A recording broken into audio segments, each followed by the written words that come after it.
आपने कहावत तो सुनी होगी, छोटा पैकेट बड़ा धमाका। कुछ ऐसा ही केटीएम ऑफर कर रहा है 160 ड्यूक के साथ, जो कि 160 सीसी की अफोर्डेबिलिटी के साथ केटीएम का पूरा मजा दे रही है। जी हाँ, बात करेंगे इस वीडियो में, बने रहे हमारे साथ। मैं हूं प्रभदेव सिंह और आप देख रहे हो आस्कार गुरु।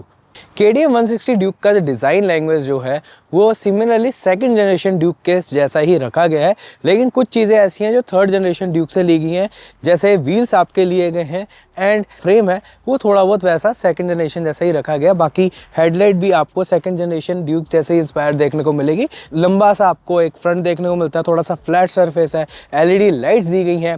वैसे ही मडगार्ड जो है काफ़ी अग्रेसिव अच्छे आ रहे हैं। एंड फ्रंट में आपको जो दी गई है सबसे बड़ी डिस्क साइज दिए गए 320 mm की, जी हाँ, विद बाइबर की रेडियल कैलिपर ब्रेकिंग के साथ।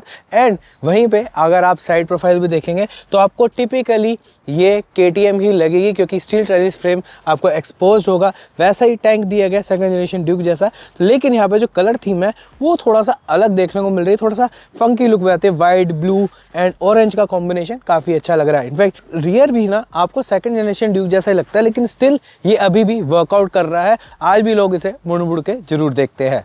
यहाँ पर इक्विपमेंट वाइज ना यहाँ पर नॉर्मल बटन्स देखने को मिलेंगे इस साइड में, जो स्क्रीन को कंट्रोल करने के लिए विद हैजार्ड स्विच, और ये न्यू जनरेशन की ड्यूक से लिया गया है। और इस साइड जो बटन लिए गए हैं वो पुराने जनरेशन वाली ड्यूक से लिए गए हैं। अब ये जो डिस्प्ले है ये काफ़ी बड़ी सी LCD नॉर्मल डिस्प्ले दी गई है। अब यहाँ पर एक चीज़ और आ रही है, इसमें एक और वेरिएंट ऐड करा गया जिसमें कलर TFT डिस्प्ले वहाँ पर देखने को मिलती है। उसमें थोड़े से फंक्शन एक्स्ट्रा भी मिलेंगे आपको, ब्लूटूथ कनेक्टिविटी, टर्मिनल नेविगेशन वगैरह सब देखने को मिलेगा। यहाँ पर भी ये रीड करने में काफ़ी अच्छी है।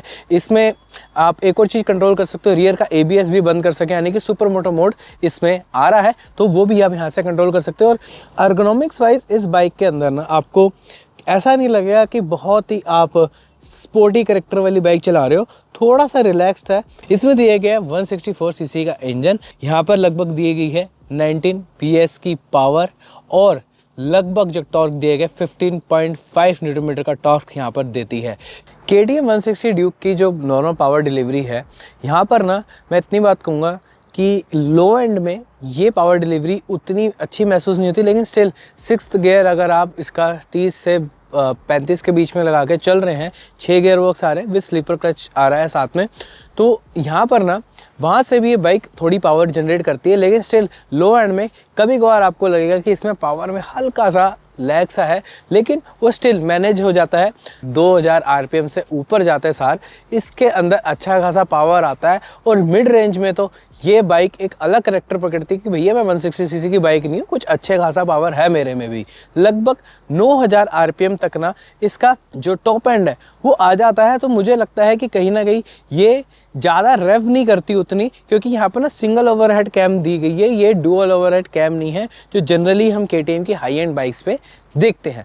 लेकिन साथ ही में यहाँ पर दिए गए हैं जो सस्पेंशंस हैं, यहाँ पर generally KTMs hard suspension use करते हैं, लेकिन यहाँ पर मुझे काफ़ी बैलेंस लगा राइड। यहाँ पर लो स्पीड में भी उतने हार्श फील नहीं करते एंड हाई स्पीड में भी स्टेबिलिटी इसकी काफ़ी अच्छी है। इनफैक्ट कॉर्निंग पे भी इसका जो लॉन्ग व्हील बेस है वो काफ़ी सपोर्ट करता है। ऐसा फील नहीं करता कि हैवी फील कर रही हो, ऐसा बिल्कुल नहीं है।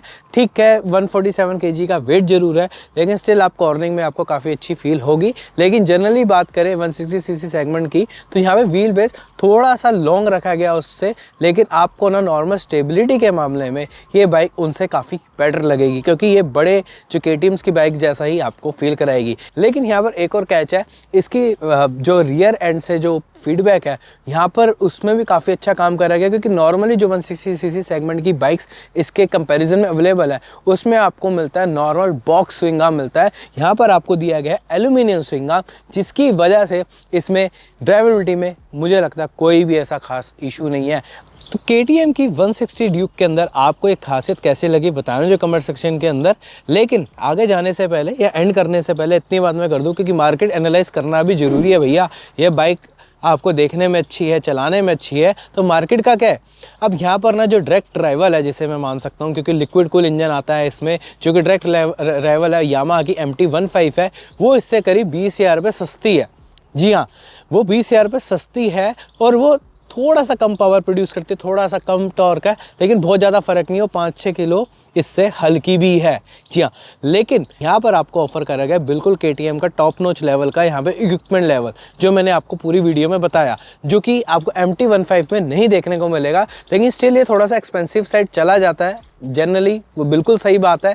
फ्यूल इकॉनमी यहाँ पर उतनी बेटर नहीं है, ये करीब 35 से 40 के बीच में रहती है अगर आप बहुत आराम से चलाते हैं। अगर आप हार्ड खींचेंगे तो 30 से 35 के बीच में रह जाती है। तो ये थी हमारी वीडियो KTM की 160 ड्यूक के ऊपर। आपको कैसी लगी बताना जो कमेंट सेक्शन के अंदर। और हाँ, कुछ भी सवाल हो, कुछ भी आपने पूछना हो तो कमेंट में आप पूछ सकते हैं। Thank you for watching आस्कार Guru.